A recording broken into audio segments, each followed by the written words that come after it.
Bismillahirrahmanirrahim. Dear students, today we will study the congestion control mechanism of transmission control protocol. ये जो congestion है ये बहुत मुख्तलिफ जगहों पर आपको नेटवर्क के अंदर नजर आएगी। इसकी बहुत सारी रीजंस हो सकती हैं।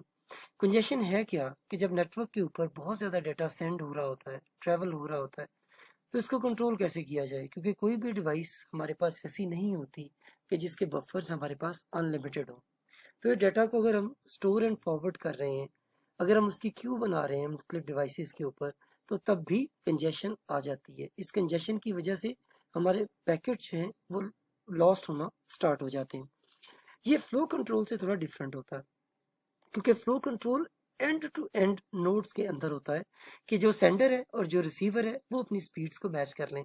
रिसीवर बता दे कि मेरे रिसीव करने की इतनी कैपेसिटी है, सेंडर ऑटोमेटिकली अपने पास जो मैक्सिमम सेगमेंट साइज है उसको एडजस्ट करे और उसे सेंड कर दे। लेकिन जो कंजेशन है ये होस्ट और नेटवर्क्स के दरमियान हो रही होती है कि जब डेटा सेंडर से निकलेगा तो वो जिन जिन डिवाइसेस के ऊपर होकर गुजरता हुआ रिसीवर के पास पहुंचेगा, उन डिवाइसेस की जो कैपेसिटी है उसकी वजह से जो हमारे पास नेटवर्क ट्रैफिक बढ़ेगी, जो नेटवर्क ट्रैफिक जैम होगी, वो कंजेशन कहलाएगी। इसका हमें लॉस क्या होता है और इसका रीजन क्या होती है, वो बहुत सारी हैं, जिनमें बहुत बड़ी रीजंस में हमारे पैकेट लॉस हो जाते हैं क्योंकि हमारे राउटर्स के बफर ओवरफ्लो कर जाते हैं। अगर बफर की स्टोरेज कैपेसिटी कम हो और उसे उससे ज्यादा बाइट्स रिसीव हो रही हो, पैकेट्स रिसीव हो रहे हो, तो वो पैकेट्स को जो है वो लूज करना शुरू कर देता है। इसी तरह राउटर्स के बफर्स के अंदर जब क्यूज बनती हैं तो बहुत लॉन्ग डिलेज आ जाते हैं। इस लॉन्ग डिलेज की वजह से भी हमारे पैकेट डिस्कार्ड होना शुरू हो जाते हैं। ये बहुत बड़े प्रॉब्लम्स हैं क्योंकि पूरे का पूरा नेटवर्क आपके लिए ट्रांसपेरेंट नहीं होता। आप सिर्फ चंद एक डिवाइसेस को एक्सेस कर सकते होते हैं, उन्हें कंट्रोल कर सकते होते हैं। इस वजह से नेटवर्क के ऊपर जब आपका पैकेट ट्रांसफर हो रहा होता है एक जगह से दूसरी जगह, तो ये कंजेशन जो है इसे कंट्रोल करने के लिए फिर हमें मुख्तलिफ मैकेनिज्म्स को देखना पड़ता है। फॉर एग्जाम्पल, अगर हम एक दो सिर्फ और सिर्फ सेंडर्स लेते हैं जो दो मुख्तलिफ तरह के रिसीवर्स को डाटा सेंड कर रहे हैं, लेकिन ये दोनों सेंडर्स किसी एक राउटर से होकर इनका डाटा जो है वो गुजर रहा है। अब फर्ज करें अगर ये राउटर जो है वो हमारे पास एक अनलिमिटेड कैपेसिटी का हो, तो फिर तो हमारे लिए कोई ऐसा इश्यू नहीं है। हम जितने पैकेट सेंड करते चले जाएंगे उतने ही पैकेट हमें रिसीव होते चले जाएंगे, क्योंकि यहाँ पर ना तो कोई क्यू बन रही है ना ही कोई पैकेट का लॉस हो रहा है। तो इन दोनों को जो बैंडविड्थ है ट्रांसफर करने के लिए, वो टोटल बैंडविड्थ जो इस मॉडेम या इस राउटर की है उसका 50-50% ये दोनों आपस में शेयर कर लेंगे। ये बिल्कुल उसी तरह है कि जैसे आप जब दो फाइल्स को डाउनलोड करना स्टार्ट करते हैं तो दोनों की स्पीड हाफ हो जाती है। अगर आप एक की डाउनलोडिंग को पास कर दें तो पूरी की पूरी बैंडविड्थ दूसरे को मिलना शुरू हो जाती है। तो ये तो एक नॉर्मल सा सिनेरियो है कि जिसके अंदर हमारे पास कोई कंजेशन नहीं आ रही और ना ही हमारे पास पैकेट का कोई लॉस आ रहा है और ना ही हमारे पास कोई इतने डिलेज आ रहे हैं। डिलेज बस इतने ही आ रहे हैं कि जो दोनों इसकी बैंडविड्थ को 50% कंज्यूम कर रहे हैं। यहाँ पर हमारे पास मल्टीप्लेक्सिंग डीमल्टीप्लेक्सिंग हो जाएगी। मल्टीपल सोर्सेज से आने वाला डाटा जब एक सोर्स से गुजरेगा तो वो मल्टीप्लेक्स कहलाएगा। सो ये आउटपुट की कैपेसिटी है। अगर हम उसे आर समझ लें तो इसको जो डाटा ट्रांसफर रेट मिल रहा होगा वो R/2 होगा और जो इसको डाटा ट्रांसफर रेट मिल रहा होगा वो भी R/2 होगा। जैसे जैसे इन दोनों की डाटा ट्रांसफर बढ़ती चली जाएगी वैसे वैसे ये जो आपको डिले है वो ज्यादा इसलिए मिलना शुरू होगा कि बैंडविड्थ हमारे पास लिमिटेड है, वो बैंडविड्थ दोनों के अंदर शेयर हो रही है। तो अगर आप ज्यादा कनेक्शन स्टार्ट करना शुरू करेंगे तो कंजेशन आपकी बढ़ती चली जाएगी। दूसरे सिनेरियो को हम देखते हैं कि जिसमें फिनिट बफर्स हमारे पास मौजूद हैं। हमारे जो राउटर्स हैं वो एक स्पेसिफिक अमाउंट ऑफ डेटा को अपने पास क्यू कर सकते हैं, बफर कर सकते हैं, यानी स्टोर कर सकते हैं, फिर आगे उसे सेंड कर सकते हैं। अगर इस तरह का सिनेरियो हमारे पास आ जाए कि जिसमें बफर्स की कैपेसिटी हमारे पास लिमिटेड हो तो फिर जो हमारी इनपुट है, जो इनपुट हमारी आ रही है किसी एक सिस्टम से, किसी एक सेंडर से, जो उसकी आउटपुट की तरफ जब हम जाएंगे तो उसमें ना सिर्फ ये कि इसकी इनपुट की स्पीड भी शामिल हो जाएगी बल्कि इसके अंदर डिले भी शामिल हो जाएगा। यानी हमारी जो आउटपुट है वो कम होती चली जाएगी अगर हमारे पास बफर्स फिनिट होंगे। तो जैसे जैसे ये बढ़ता चला जाएगा अगर इसी मॉडेम को शेयर करने के लिए हमारे पास सिस्टम्स बढ़ते चले जाएंगे तो हमारी आउटपुट जो है वो कम होती चली जाएगी, यानी ट्रांसमिटेड डेटा जो है वो कम होता चला जाएगा। अब यहाँ हमें ये चीज भी ध्यान में रखनी है कि जब कोई डेटा लॉस हमारे पास होगा तो हमें उस डेटा को रीट्रांसमिट करना पड़ेगा, और रीट्रांसमिटेड डेटा भी इसी बैंडविड्थ को आपस में शेयर करेगा, जिसकी वजह से हमारे पास डिलेज भी बढ़ते चले जाएंगे और इन सम केसेस पैकेट का लॉस भी बढ़ता चला जाएगा।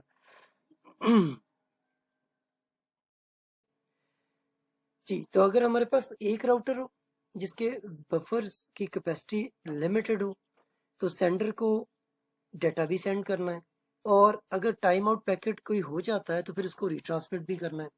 अब ये दो सिचुएशंस हो सकती हैं, या तो जितना सेंड हो रहा है उतना ही आउटपुट के ऊपर चलता चला जाए, यानी कि आपको टाइम आउट पैकेट सेंड ही ना करने पड़े, या ये भी हो सकता है कि आपको जो पैकेट लॉस हो रहा है वो रिट्रांसमिट करने पड़े।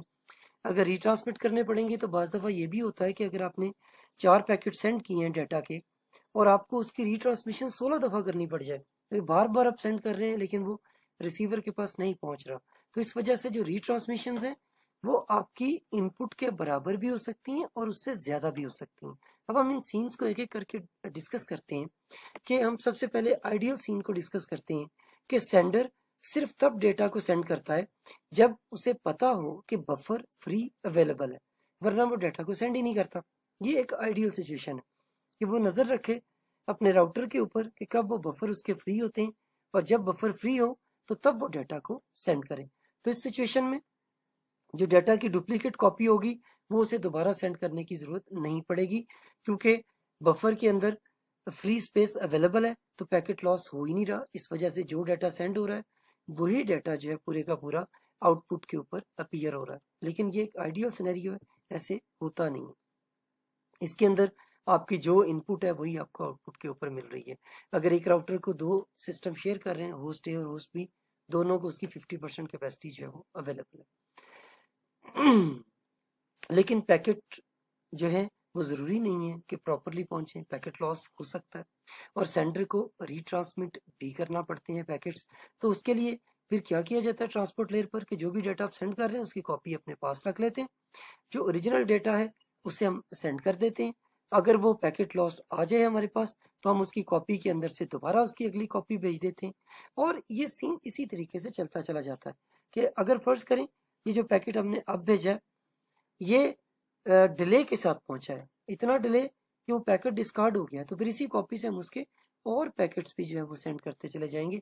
इसीलिए बाज दफा रीट्रांसमिशन जो है उनकी जो तादाद है रीट्रांसमिटेड पैकेट्स की वो ओरिजिनल पैकेट से भी ज्यादा हो जाती है। तो इसमें फिर आपके पास ग्रेजुअली जो है वो आना शुरू हो जाता है, डिले आना शुरू हो जाता है। डिले की वजह से आपकी ओवरऑल परफॉर्मेंस जो है वो सफर करती है। सो डुप्लीकेट पैकेट्स आपको सेंड करना ही पड़ते हैं। ये पैकेट्स हम इसको इस तरीके से भी डील कर लेते हैं कि हम एक पैकेट की बजाय उसकी डुप्लीकेट कॉपी सेंड कर देते हैं इससे पहले कि हमें उसकी एक्नॉलेजमेंट मिल जाए। जैसे इस सीन में आपने देखा कि हमने पैकेट 2 सेंड कर दिए बगैर वेट किए कि हमें उसकी एक्नॉलेजमेंट आती है या नहीं आती। सो अगर एक पैकेट सही जो है वो पहुंच गया तो दूसरे पैकेट के पहुंचने पर उसे वैसे ही डिस्कार्ड कर दिया जाएगा, ये कोई इश्यू नहीं है, उसे ऑटोमेटिकली हमारा जो रिसीवर है वो मैनेज कर लेगा अपने एंड के ऊपर। तो हम इस तरीके से 2 कॉपीज को सेंड कर देते हैं। लेकिन ऑब्वियसली जब आप एक ही डाटा की मल्टीपल कॉपीज को सेंड कर रहे हैं तो आपकी बैंडविड्थ ज्यादा सफर होना शुरू हो जाएगी। ये वो सारी की सारी कॉस्ट्स हैं कंजेशन की जो हमें पे करना पड़ रही हैं। अब आप देखें कि हमें आउटपुट मजीद कम होता चली जा रही है क्योंकि हम एक पैकेट की मल्टीपल कॉपीज एक ही वक्त में या 2 कॉपीज एक पैकेट की एक ही वक्त में सेंड कर रहे हैं, तो बैंडविड्थ ऑब्वियसली ज्यादा इस्तेमाल हो रही होगी। सो जितना ज्यादा नेटवर्क के ऊपर रिट्रांसमिशन आती चली जाएंगी उतना ही ज्यादा हमारी आउटपुट कम होती चली जाएगी। लेकिन ये जो रिट्रांसमिशन है इससे हमारी आउटपुट के करेक्टनेस जो है वो बढ़ती चली जाएगी। जैसे अभी हमने 2 पैकेट सेंड किए, एक अगर टाइम आउट की वजह से ड्रॉप हो गया, दूसरा जो है वो डेस्टिनेशन पर प्रॉपरली पहुंच गया।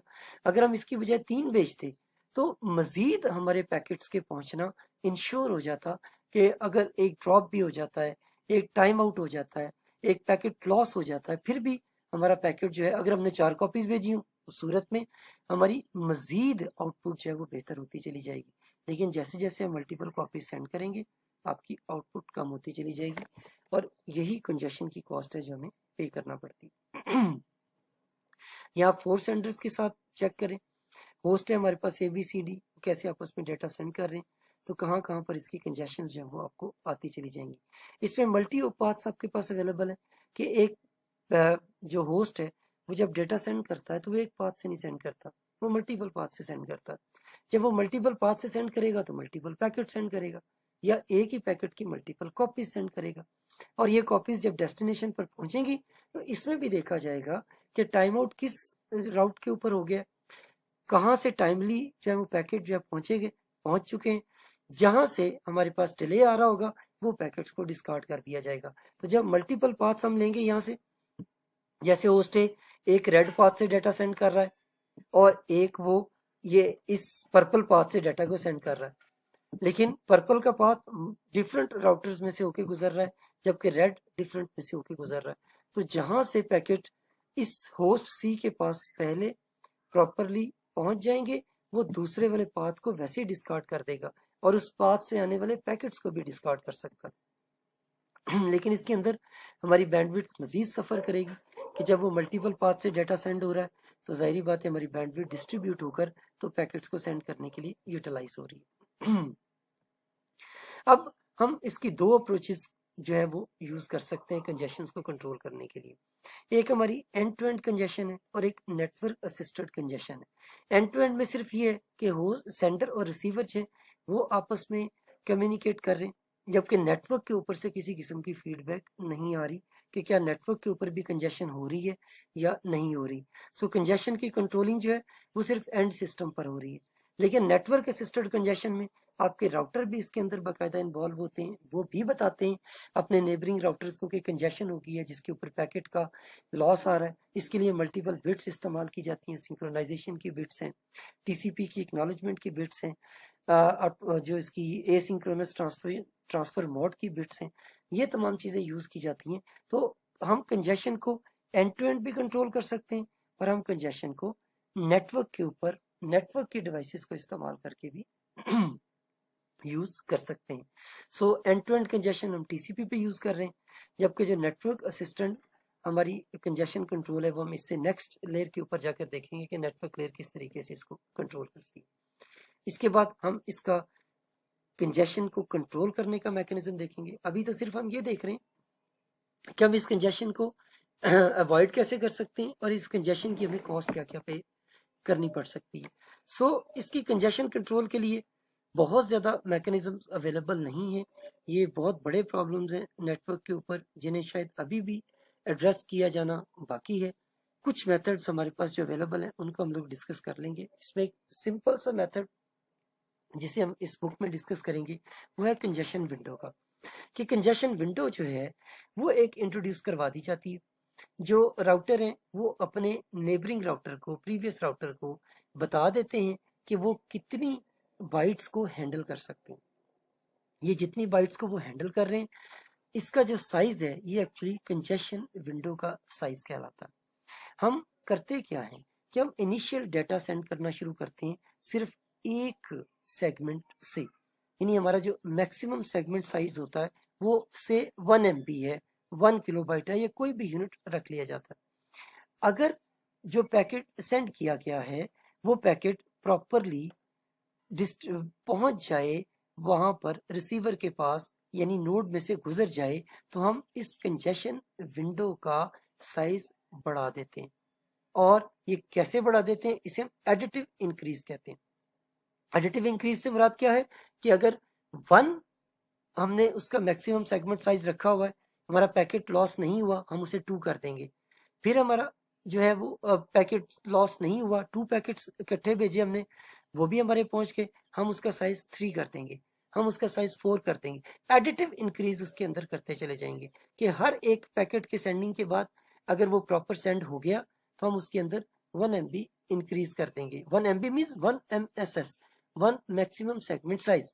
हाँ, अगर हमें कहीं पर भी ये एक्नॉलेजमेंट आ जाए कि कंजेशन आ गई है तो फिर हम उसका मल्टीप्लिकेटिव डिक्रीज करेंगे। यानी हम उसको अगर फर्स्ट करें, हमने पहले 1 सेंड किया, कंजेशन नहीं आई, फिर हमने 2 कर दिया, कंजेशन नहीं आई, फिर हमने 3 कर दिया, 4 कर दिया, 4 पे हमें ये फीडबैक आया कि कंजेशन होगी, तो हम उसका साइज यकदम इस जो हमारी विंडो है, कंजेशन विंडो है, हम इसका साइज यकदम दोबारा से 1 जो है कर देंगे, यानी 1 मैक्सिमम सेगमेंट साइज उसका कर देंगे, 1 किलोबाइट 1 MB जो भी हमने डिसाइड किया। तो हम इसका इंक्रीज एडिटिव करेंगे, लेकिन इसका जो डिक्रीज होगा वो मल्टीप्लिकेटिव होगा। इसी तरीके से हम दोबारा से उसको, अगर हमारी कंजेशन विंडो जो है दोबारा से 1 पर आ गई है, फिर से हम 1 से डाटा सेंड करना स्टार्ट करेंगे। कब तक? जब तक कंजेशन नहीं आ जाती। जैसे ही कंजेशन आएगी, हम दोबारा से अपनी कंजेशन विंडो का साइज 1 कर देंगे। और इस तरीके से एक ये सा ब्लेड टाइप जो है, जैसे आरी के ब्लेड्स होते हैं, उस तरीके की एक शेप बनती है कंजेशन कंट्रोल करते हुए। ये टेक्निक हमारी कहलाती है एडिटिव इंक्रीज, मल्टीप्लिकेटिव डिक्रीज। इसके अलावा भी बहुत सारी टेक्निक्स हमारे पास मौजूद हैं जिन्हें हम लोग देखते हैं। हमारी इस बुक में बहुत सारी टेक्निक्स को डिस्कस नहीं किया गया। सो कंजेशन को कंट्रोल करने के लिए इसको हम एक डायग्राम से देख लेते हैं। 1 सेगमेंट सेंड हुआ, उसकी एक्नॉलेजमेंट आ गई। हमने 2 सेगमेंट सेंड कर दिए, अगर हम उनकी भी एक्नॉलेजमेंट आ गई तो हमने उसको मजीद जो है वो इंक्रीज कर दिया। जितना उसका विंडोज का साइज था, हम उसको एडिटिव में 1 भी रख सकते हैं, एडिटिव में जो उसका अपना साइज है वो भी रख सकते हैं। मतलब अगर 2 सेगमेंट्स हमारे सही सेंड हो गए तो हम उसको 4 कर देंगे, अगर 4 हो गए तो हम उसे 8 कर देंगे। इस तरीके से भी हो सकता है। और जहां पर कंजेशन आएगी वहीं पर हम साथ ही अपनी कंजेशन विंडो का साइज दोबारा से इनिशियलाइज करके 1 कर देंगे। अब हमें कैसे पता चलेगा? क्योंकि कंजेशन आ गई है, तो वो हम इससे पहले डिस्कस कर चुके हैं कि जब हमारा 3 एक्नॉलेजमेंट सेम पैकेट की आ जाए, एक पैकेट रीच हुआ, उसकी एक्नॉलेजमेंट आ गई, नेक्स्ट नहीं पहुंचा, पहले वाले की दोबारा आ गई, फिर उसकी आ गई। तो जब भी 3 एक्नॉलेजमेंट हमारे पास आती हैं एक ही पैकेट की, तो हम कहते हैं ये पैकेट लॉस हुआ। तो जब पैकेट लॉस होगा तो हमारी कंजेशन विंडो जो है वो रीसेट हो जाएगी। इसके लिए आप इसका ये ग्राफ भी देख सकते हैं। ये हमारे पास एक और तरीके से इसको मैनेज किया गया। यहाँ पर आप देख सकते हैं कि हमारे पास 2 मेथड्स हैं, एक टाउ का मेथड है और एक रेनो का मेथड है। रेनो का ये मेथड है कि जब भी हमारी कंजेशन आएगी, वो इसको एक इनिशियल वैल्यू के साथ इनिशियलाइज करेगा, 1 पर नहीं लेकर आएगा। जैसे यहाँ पर आप देखें 12 के ऊपर आई है तो उसने उसको 50% कर दिया, 6 के ऊपर लाके दोबारा से डाटा को सेंड करना स्टार्ट कर दिया। लेकिन अगर आप टाउ का मेथड चेक करते हैं तो फिर जहां पर भी कंजेशन आई है उसने उसको दोबारा से 1 के ऊपर इनिशियलाइज कर दिया। ये इसकी इम्प्लीमेंटेशन है कंजेशन विंडो की, जिसे हम मुख्तलिफ तरीकों से इम्प्लीमेंट कर सकते हैं। इसमें अगर हम 1 से दोबारा इनिशियलाइज करते हैं तो दोबारा से हमें डाटा फ्लो को इंक्रीज करने में टाइम लगेगा, 1 बाई 1 उसके अंदर एडिटिव इंक्रीज करते चले जाएंगे। लेकिन अगर आप रिनो का मेथड यूज करते हैं तो जितने विंडो के ऊपर हमें कंजेशन मिल रही है, हम अपनी कंजेशन विंडो का साइज उसका 50% कर देते हैं। तो ये जो हमारे पास है इसकी जो थ्रूपुट है, आप देख सकते हैं कि सा ब्लेड की टाइप की बन रही है कि जब भी हमारे पास कंजेशन आती है, हम अपनी जो डाटा सेंडिंग की स्पीड है एक्चुअली, हम उसे कंट्रोल कर लेते हैं, उसे इनिशियलाइज कर देते हैं, या तो 1 से इनिशियलाइज कर देते हैं, या जितनी स्पीड पर वो डाटा ट्रांसफर हो रहा था हम उसके 50% के साथ उसे इनिशियलाइज कर देते हैं। इसके अलावा भी कुछ मेथड्स हैं, आप अपनी बुक को स्टडी कीजिएगा। अगर आपके क्वेश्चंस हो तो फिर हम क्वेश्चन आंसर सेशंस के अंदर जो है वो उसको देख लेंगे। ये टीसीपी की ये जो पॉलिसीज हम यूज कर रहे हैं, हमने इसकी फेयरनेस को भी चेक करना होता है।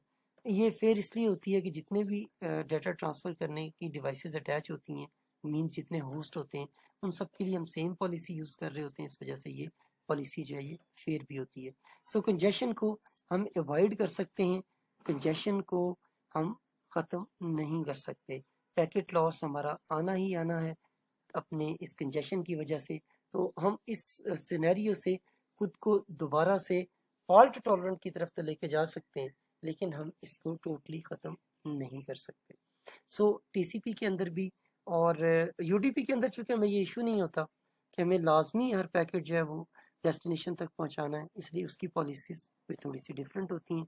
लेकिन टीसीपी इससे भी कहीं ज्यादा टेक्निक्स को इस्तेमाल करता है ताकि हमें रिलायबल डाटा कम्युनिकेशन जो है वो अचीव करने में हेल्प कर सके। Thank you.